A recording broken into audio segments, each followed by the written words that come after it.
I watched a platoon trained to breach hell itself drop their rifles and run, because something in those caves didn't fear men, it harvested them. "The mission brief," said Recovery. "A lost recon team. Radios cut off inside the Karak escarpment. The map showed limestone tunnels and old insurgent etchings. The drone feed showed heat ripples like breath moving against the wind. We hiked in under a sky the color of spent brass, dust snapping at our boots, jokes dying fast as the mountain swallowed sound. At the mouth, fresh boot prints pointing out, not in, heel gouged like the owners had sprinted blind. Then came the smell. Metallic, sweet, wrong. And the rock began to tick, high and insectile, like a Geiger counter learning a new alphabet. Our training said press forward. Our bones said turn back. We clipped lasers to rails, stitched light across limestone teeth, and stepped past a strand of torn fabric that twitched without wind, as if remembering the body it used to hold. The first rule of contact is to define the perimeter. The first thing the cave did was erase it. We fell back by training, not by choice, boots skidding through chalk and old bones, light cones jittering as if they, too, were trying to get out. Rounds cracked, short, disciplined, chewed into gelatinous strands that recoiled like hurt nerves, and rained a glittering spray that smelled like copper coins and wet leaves. The noise fed on itself, echoes breeding echoes, until the cave became a throat laughing at us. Then the power died, not batteries failing, but a hush like a hand over a speaker. Our lasers dimmed to veins. The repeater coughed and went silent in the black. Something whispered in the clicks of a Geiger counter, syllables that were almost words, like whoever had carved those rings had taught the stone to speak. When the lights came back, one of the tripwires we hadn't set glittered across the exit. We tried to reason with physics. Hail burned a strand. It screamed, not with sound, but with vibration, shaking our teeth.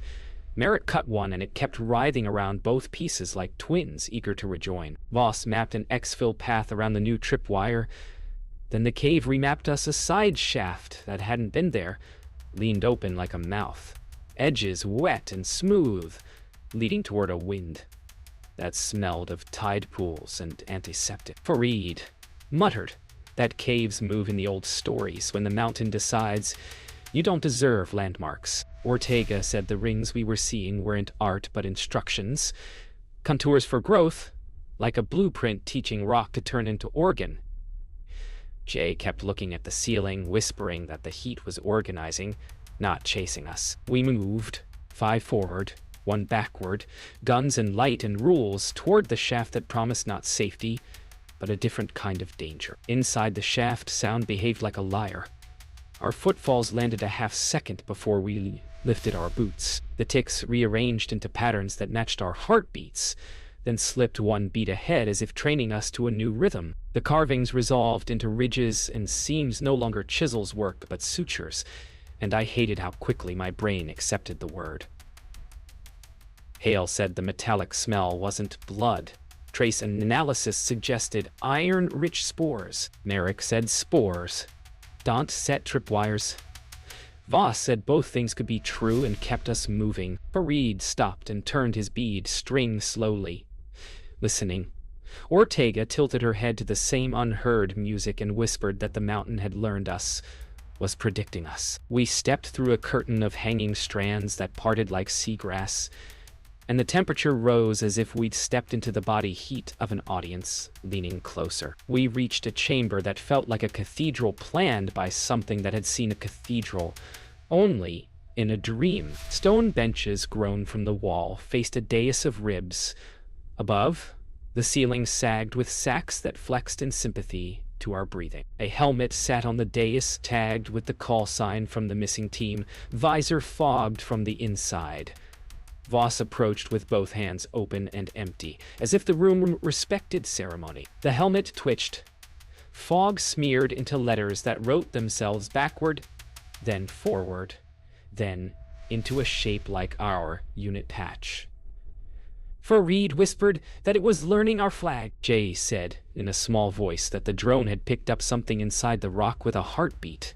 Merrick muttered, not heartbeat. Metronome. Hale reached for the helmet. The ceiling sacks all inhaled at once, and the cave whispered a single word that we almost recognized. Stay. The helmet didn't move again, but everything else did. The benches seemed an inch closer. The dais ribs an inch taller, the air an inch thicker, as if the chamber was resizing itself to fit our doubt. Voss spoke softly. Orders pared to bone, no touching. Map the exits, log every pattern that repeats. Merrick threaded a silent circle around us, counting with his eyes. Columns, sacks, carvings, each inventory item. A ward against panic. Ortega translated seams like sentences. The more she read, the more the grammar looked like appetite. Hale kept his hands hovering over the helmet without landing, fingers remembering a different patient, trying to locate a pulse in plastic. Jay whispered that the drone's thermal picked up movement behind the wall, then corrected himself, not behind, within. Farid breathed a prayer that wasn't meant to be heard. And the prayer came back in the ticking tongue. When the chamber exhaled, it smelled like rust and rain-wet wheat. We reconned the room the way you recon a living animal, careful with the places it can't see, and the ones it can't stop seeing. The tripwire at the exit had braided itself thicker, pulsing like a vein that had discovered a purpose. Behind it, the gallery where we're wide fought ticked out a new rhythm. Faster, closer. Voss split us by lanes, Merrick and Farid to watch our backs, Jay and Ortega to write the chamber's language into something a fire team could read, Hale and her to approach the helmet by steps you'd use for a twitching charge. The visor fog shifted, this time sketching not our patch but a crude diagram of the chamber with us as bright dots. Then one dot moved wrong. We all felt the wrongness before we knew whose it was. Farid cried out that the mountain was counting us and had forgotten a name. Merrick said the mountain had added one. When a seventh dot blinked into life near the dais, the helmet tapped twice from the inside. Hale knocked once, then twice, then a code for identify. The reply came in bone. Not ear 2 taps long, 3 fast, like someone had memorized distress by feel alone. Voss signaled breach etiquette for a coffin. Merrick mirrored, jaw set for whatever came out. Ortega insisted the diagram's 7th didn't mean a person so much as a roll.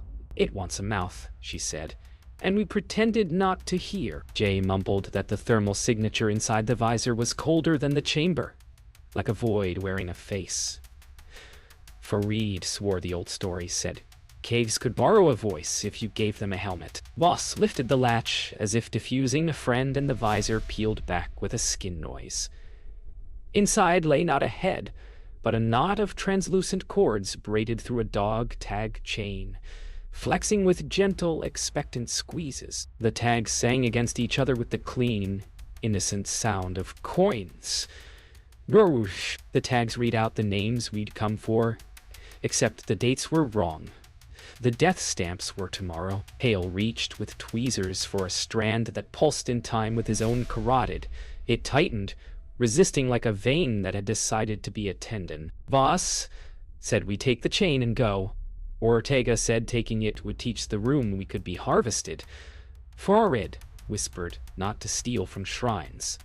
Merrick cut the argument by cutting a cord. The chamber threw its weight at us without moving a bass note in the stone, a sinking in the floor, a change in our knees that felt like the gravity had opinions. Jay's tablet filled with a different map, this one not of space but of rhythm, every surface drumming a beat that herded us toward the tripwired exit. The wire had thickened into a rosary of segments, each bead opening and closing like a mouth tasting rain. We had to go through it, or become part of it. We timed the mouths. The chamber's beat rose, fell, and rose again in a pattern like surf, measured by a metronome. Voss called the cadence. Merrick counted the gaps. Ortega mapped the probability of not being eaten. Hale taped chem lights to the chain of tags and thread of cords, an improvised lifeline if the chamber decided to claim what it already thought was its own. Jay sensed his breathing to the beat and found that the mouths hesitated at the inhale, as if taste paused for scent. Farid said the mountain never truly sleeps. Only pretends so you'll show your throat. When the next lull came, Voss moved first, armor scraping tooth, then Hale guiding the tags like a rosary through teeth, then Jay, Ortega, Farid, Merrick last, his blade shaving a fractional path. The wire tasted us, metal on tongue, but did not bite.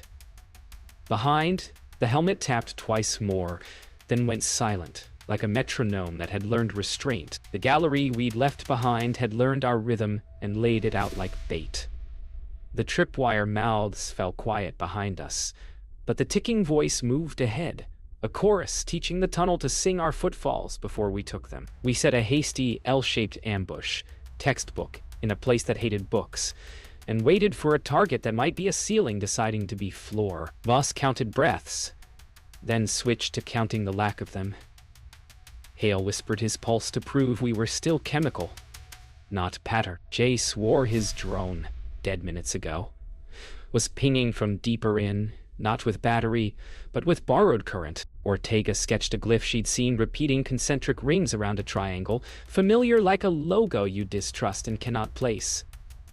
Farid said, it was not a symbol, but a permission slip, signed in chalk from a century ago. When the tunnel exhaled, it smelt of old oil and cold paper, as if a filing cabinet had learned to breathe. We moved toward the smell of paper and oil and found the least likely thing in a living cave, a steel door half absorbed by stone, rivets softened like candy sucked too long.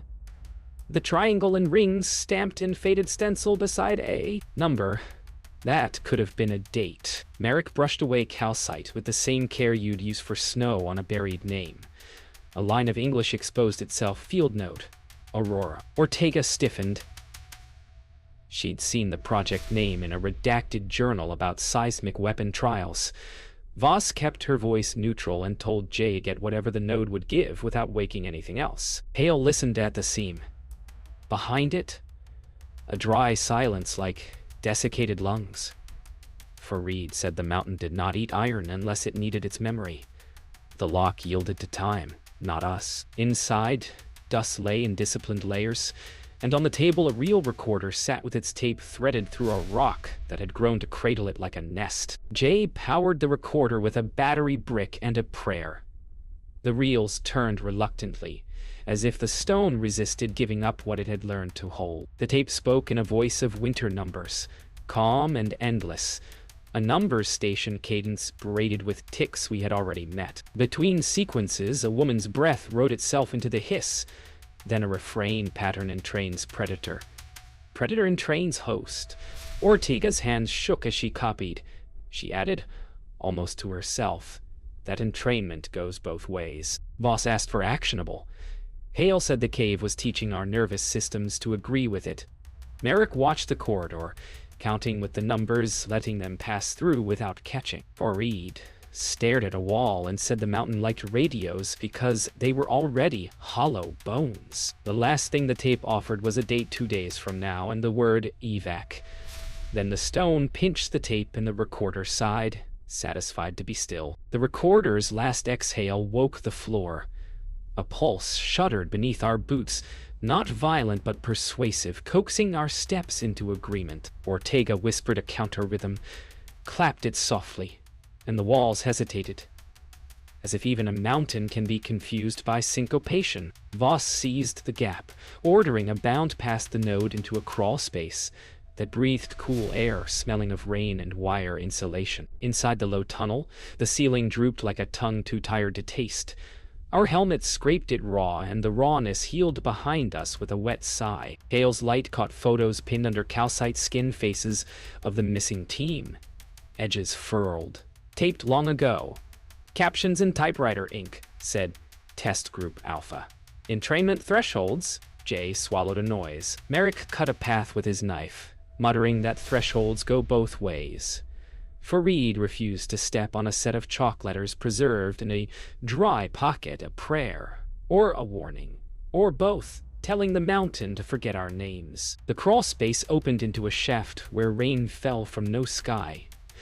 Drops rose halfway, stalled, and chose directions on new orders. In the middle hung a cage of rebar, half consumed by stone, a lift car from the Aurora node, its controls fossilized into the wall like a hand caught mid-prayer. Boss judged distances and said up was suicide and down was a decision.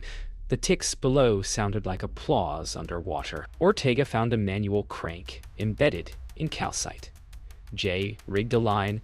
Merrick secured a belay that bit his palms with chilled iron memory. Hale tied the dog tags to the crank so their light would mark motion if the world decided to lie.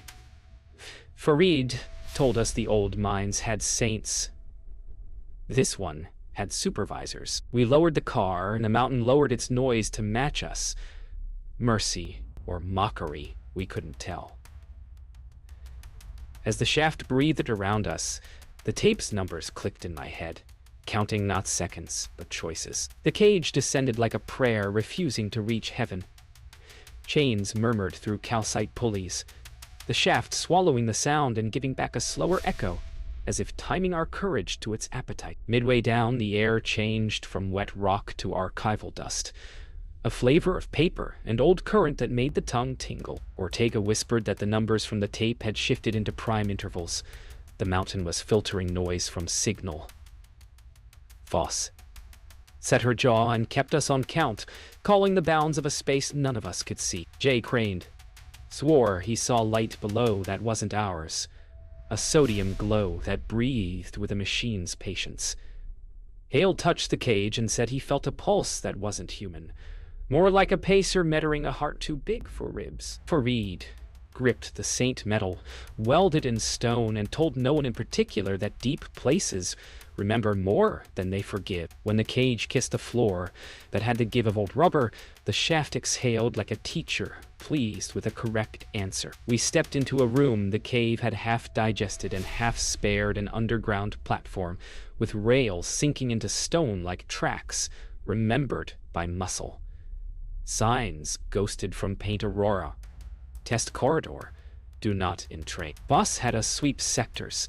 Merrick's muzzle checked the corners where the cave and concrete negotiated borders. Ortega read stencils and found a schematic warped into relief by mineral creep.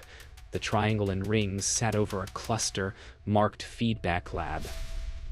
Jay picked up radio haze that sounded like a nursery rhyme hummed through Hale crouched by a locker sealed in calcite and teased it open, revealing a stack of recording slates, chalk equations fused to stone as if the mountain had signed off on the map. Farid kept to the yellow line of a safety stripe that somehow still glowed, saying rules are spells that work until they don't. Somewhere down rail, a light clicked on and off in a rhythm that matched the tape's last sequence, a beacon or a dare. The flicker led us to doors that hissed with breath they hadn't earned. Feedback lab sat in letters that wanted to be rubbed away. The cave had licked them smooth, but left them legible, like a signature it respected. Inside, consoles lay under sheets of calcite so thin they passed for plastic, and above them hung an array of parabolic dishes grown into the ceiling, aimed not outward, but down at a table shaped like a surgical altar. Voss touched nothing, and told us the same. Ortega found a log scabbed onto a panel. Subjects exposed to pattern stimuli exhibited synchronization at cortical and autonomic levels. Thresholds raised via counter-pattern. Merrick read between lines and found orders create a hunter that could make prey cooperative. Hale stared at straps fused to the table, each buckle filled with stone as if the room had decided restraint should be permanent. Jay powered one console enough to pull a ghost, a waveform, pulsing like a heartbeat that could be taught.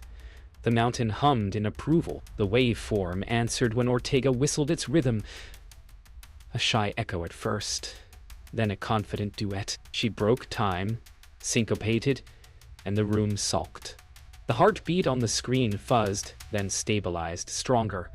Learning her disobedience as a lesson, Voss ordered a test play the counter pattern from the tape. See if the humbling worked both ways. Jay patched cables through stone. Hale set a hand on the table like checking a patient's consent. The speakers didn't speak. The floor did, transmitting the counter beat through bone. The ceiling sacks we could not see here but could feel above us hitched and fell into the new measure. Farid whispered a verse against being named by mountains.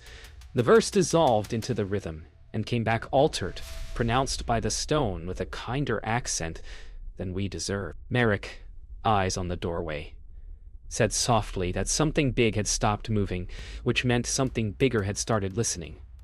The platform lights down rail clicked in unison, like a spine learning to stand. When the lights along the rail stood to attention, the cave stopped being only cave. A train nose emerged from a wall that had learned to be platform. An Aurora utility car ossified into a cathedral relic. Its front windows were filmed with the same translucent tissue weed, met in the ceiling above. And behind that gauze, shapes moved like breathers sleeping on their feet. Voss ordered a staggered approach. Hale prepped burn and tourniquet both, because mercy and violence sometimes share a kit. Ortega read striping along the car carrier, pattern source, return sealed. Jay muttered. That source meant origin or speaker. Farid said origin means mouth. Merrick rapped the fuselage and listened. The reply came as a double tap we had learned to fear and answer. The car doors sighed and opened, not outward but inward as if swallowed, revealing a cabin grown around a throne of cables, and in it something wearing the missing unit's dog tags like a rosary, and beating time with our hearts. It looked like a throne built by an engineer who worshipped nerves. Cables rose in braided columns, disappearing into a ceiling that flexed with a sleeping lungs patience. And in the center sat a figure that wasn't a body so much as a suggestion. Dog tags webbed through translucent cords, a rib cage remembered by wire, a helmet turned inward as if listening to its own sea. The cabin breathed at the tempo Ortega had tamed, then slipped a beat ahead, inviting us to follow. Voss kept our feet on our rhythm, teeth set against the urge to agree. Hale circled, eyes hunting for a pulse he'd refused to honor if it asked wrong. Merrick angled for the conductor's panel fossilized into stone, reading kill switches that time had lacquered shut. Jay lifted a mic, and the cabin leaned toward it, the way plants lean towards sun. Farid wouldn't cross the yellow line painted on the car's floor, lips moving with names of saints and supervisors, because down here you pray to both. The not person spoke by borrowing us. Our helmets clicked, then the clicks turned into syllables we recognized as the beginnings of our own names. Ortega counter-whistled. The car sulked, then smiled.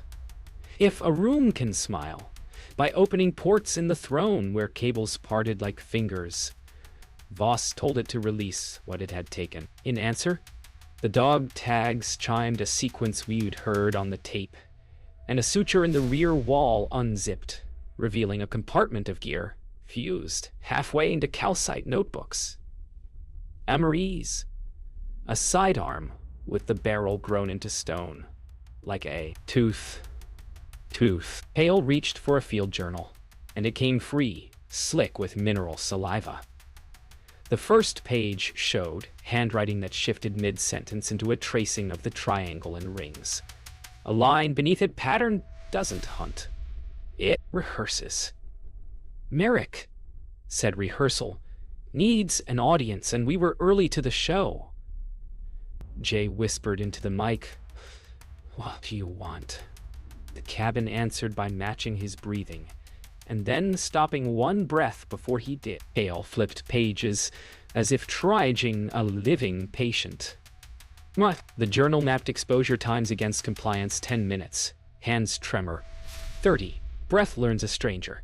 60. Speech adopts tics. Beyond that, names slip and return rearranged. A margin note in a steadier hand counter pattern only buys time.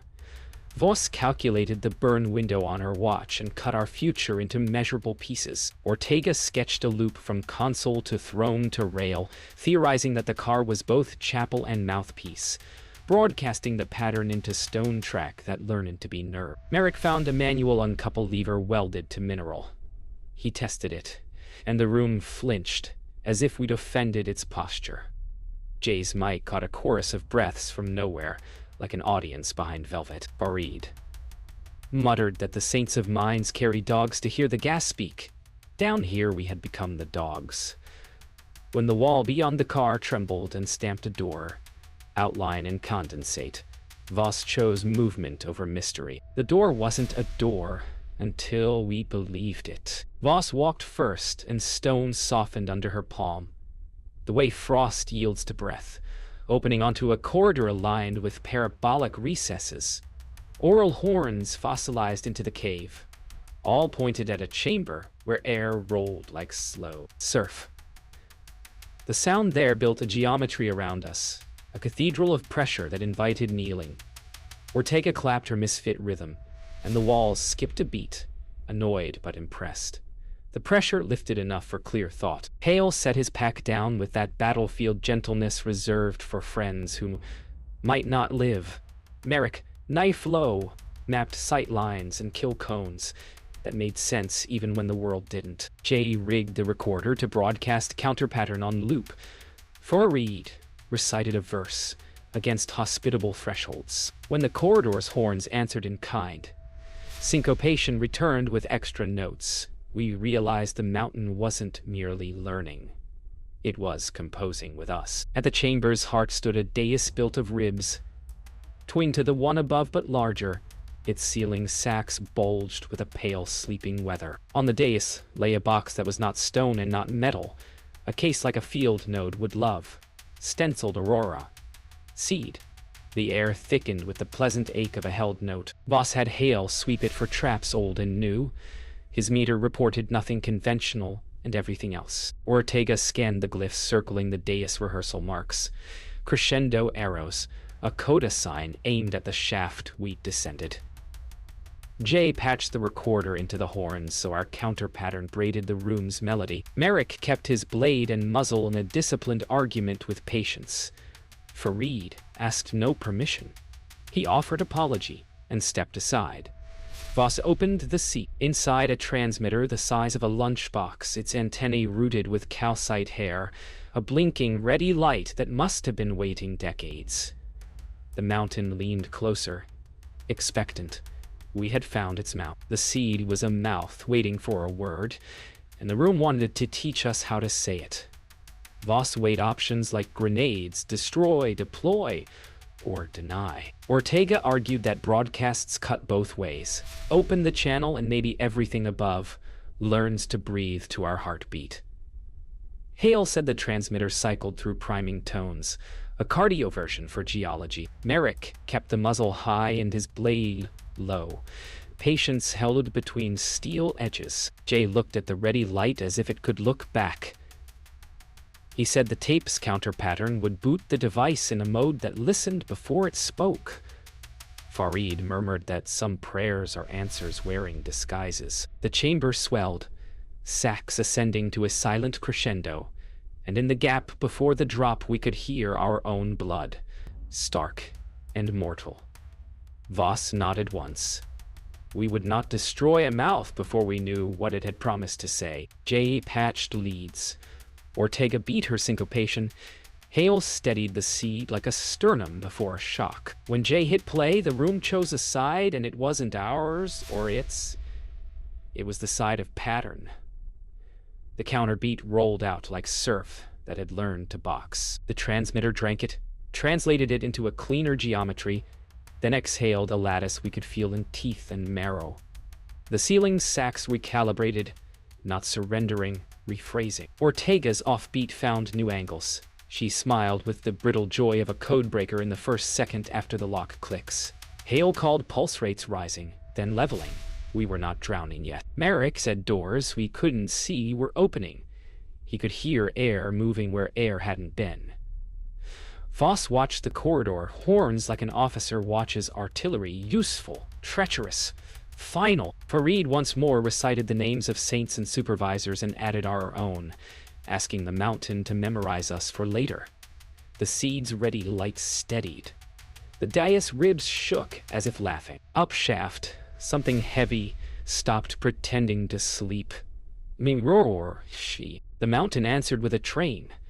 From the black rail throat came the utility car's sibling, half fossil, half idea, dragging a wake of breathing fog. Its windows were veiled with tissue, but here the tissue thinned to show silhouettes wearing our shapes. The car sounded the tape's primes, then inverted them so our hearts tried to follow and failed. Ortega slashed her rhythm across the inversion. The beat stumbled, then split into two, and in the gap Voss ordered a bound to the platform. Hale tore the seed free, cords snapping like ligaments. It screamed in pressure we felt in kneecaps. Merrick hauled the uncoupled lever until the stone around it cracked like glaze. Chains woke and the dais shuddered. Jay shouted that the second car carried a stronger mouth. Transmit only. Fareed swayed where he stood and said a soft no, as if refusing an altar. The incoming car kissed the platform with a lover's teeth and opened, and the air tasted of iron and rehearsed grief. Inside the new car, a throne waited without pretense, straps unfossilized, buckles eager, a crown of cables aimed at any head that volunteered. A bundle of dog tags hung already threaded, names we carried here to carry back out, if we turned them into signals. Ortega said the node wanted a conductor, someone to bleed counterpattern from the inside. Voss said we would not crown a sacrifice. The mountain offered incentives. The corridor horns fell silent as if promising safe passage if we complied. The first utility car behind us flexed and started to close, impatient. Hale put a hand on the seat and said we could lash it to the transmission spine, speak from outside the throne. Merrick rigged straps across the seat to deny it a body. Jay tuned the recorder until the waveform showed a sawtooth that bit. Fareed stepped to the door rail and finally crossed the yellow line, saying some saints don't save lives. They buy time with their own. We lashed the seed to the spine and the car became a horn with wheels. The counter pattern roared, not loud, but exact, and the tissue over the windows went pale as if blushing. The rails ahead hummed themselves straight, promising a path. Behind, the first car clamped shut, offended. Voss ordered embark. Merrick took rear security with a promise to hurt whatever tried to ride us. Hale knelt by the seat with defibrillator calm, guarding its tiny steady light. Ortega counted a traveling rhythm, a cadence train wheels could learn. Jay locked the recorder into loop, eyes shining at an ugly hope. Fareed stood at the throne, one heartbeat too long, then hung his beads over the crown and stepped back, leaving faith where the mountain preferred metal. When the car eased forward, the chamber didn't resist. It harmonized like a choir conceding the solo. We were not free, but for the first time since the mouth of the caves, the road ahead belonged to movement, not hunger. The car rode the rhythm like a river, taught to keep faith with banks. Horns in the corridor bowed their heads as we passed. Sacks in the ceiling held their breath like a congregation, refusing to cough at the sermon's end. The counter pattern braided with rail song until even our bones stopped arguing. We counted distance in heartbeats because seconds here were opinion. Ortega whispered that entrainment had flipped. Now the mountain adjusted to us. Hale answered that flip didn't mean victory, it meant recoil. Systems returned fire in cleaner shapes. Merrick watched the rear as if the dark wore boots. Jay leaned into the recorder, willing the loop to stay ugly. Fareed stared at his beads where he'd left them, small as a decision and just as heavy. Voss held us to the center line of a world that wanted edges blurred. When the tunnel widened, the air lost its warmth and returned the smell of outside. Dust, cold iron, and a promise thin as dawn. To remind us, there was still a world that had not rehearsed our names. The rails spilled us into a vaulted cavern where the mountain had practiced exits. Stone mouths opened on sunlight, the color of new nickel. Wind pressed against the tissue windows like a shy animal considering trust. The car slowed of its own courtesy, and we felt the counter pattern echo back, thinner as if the world outside refused to learn our song. Voss called a halt. Merrick took point out the door. Blade low, rifle higher. Ortega checked glyphs carved around the lip. coda marks, diminuendos, a final fermata that meant hold until release. Hale said the seed's diode pulsed slower, satisfied. Jay lifted the recorder and, for the first time, killed the loop. The silence it left was warm-blooded. Farid whispered that saints end where roads begin. Behind us, the corridor horns exhaled a last note that didn't quite belong to us or to them. A gift or a receipt. We stepped down to rock and felt gravity pick aside our side, for now, under a sky untrained by caves. Outside wasn't rescue so much as judgment. The escarpment spread in broken terraces, the drop steep enough to make truth simple, slip, die, or keep rhythm. The wind spoke without ticks. Its honesty hurt. We oriented by map and ache. Voss set a staggered descent with anchors grown out of rock like the mountain offering penance. Merrick tested each with a cruelty that kept us alive. Ortega sketched the valley from memory, labeling ridgelines with musical notation because topography here felt scored, not drawn. Hale checked pupils and pulses, finding us stubbornly human. Jay pinged for friendly signals and found only a sky that didn't answer in primes. Farid looked back once and bowed to the dark, not as to a god, but as to a teacher he hoped never to meet again. When the first tremor rolled underfoot, it wasn't threat but applause. The cave acknowledging that an audience had left early and decided its own ending. Halfway down the cliff, the mountain changed its mind. The wind died, the sky held its breath, and from the cave mouths came a sound like a dog tag sliding across a glass table and falling forever. Our radios popped with borrowed syllables arranging themselves into almost names, ending in the word stay, rounded into something kind. Voss didn't look back. She set a faster cadence, a new counterbeat, 3 quick, 1 slow, a pattern impossible to march to and perfect for not being followed. Ortega took it up, laughing once like a survivor who hates the word. Hale clipped the seed to Voss's harness, and we became a small broadcast walking down a cliff. Merrick whooped into the drop, daring gravity to choose. Jay filmed the horizon as if proof were oxygen. Farid said one last prayer without nouns. The mountain answered with silence, which we accepted as a treaty signed in chalk and wind. You keep your names, we'll keep ours. We reached the wadi at blue hour, where shadows stack like decisions you don't get to revisit. The seed's diode blinked slow as a sleeping infant. Ortega said, "Let it keep time with living air until someone braver or stupider turned it off for good." Hale inventoried losses and found all our names, spelled properly. Merrick built a small fire like an insult to stone. Jay aimed the recorder at the sky and caught nothing but wind, an emptiness that sounded like mercy. Farid traced a circle in dust and didn't step inside it. Voss keyed a sitrep that told the truth without explaining it. Recovery incomplete. Contact anomalous. X fell under our own music. When dawn finally rose, it was not a revelation, but a receipt we had paid inattention and gotten hours back.